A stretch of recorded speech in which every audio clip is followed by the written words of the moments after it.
আমরা অনেক দেরি করে ফেলেছি জয়েন করার ব্যাপারে। আমি অবসরপ্রাপ্ত লেফটেন্যান্ট ইফতেখার, আমার কাছে নৈতিকভাবে মনে হয়েছে they are right for the righteous cause. এভাবে কেউ মারা যেতে পারে না, এটা একটা শেষ দরকার।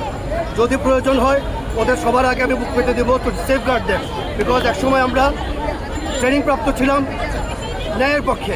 বর্তমানে আপনাদের আমি বাহিনীর ভূমিকাতে যাব না, ওরা একটা নির্দিষ্ট নীতিমালার মধ্যে আছে। আমি একজন আমার জন্য ওই নীতিমালাগুলো প্রযোজ্য না। আমাকে এখনো জন্য দেশের জন্য সার্বভৌমত্বের জন্য এখনো যদি কল করা হয় I am ready to die, no problem. সেজন্য নিজের নৈতিক দিক থেকে বিবেকের ডাকে সাড়া দিয়ে আমি ওদের সাথে এসেছি, একাত্মতা প্রকাশ করেছি। শিক্ষার্থীদের উপর যে নির্বিচারে গুলি করা হলো, এটা কিভাবে দেখছেন? আমি এই ব্যাপারে বললাম তো, আমরা অনেক দেরি করে ফেলেছি। আমাদের মতো আরও অনেকের যারা আছে তাদের মাঠে নামা উচিত। আপনারা সবাই মাঠে নামুন, আমাদের ছাত্রদের পাশে, আমাদের সন্তানদের পাশে।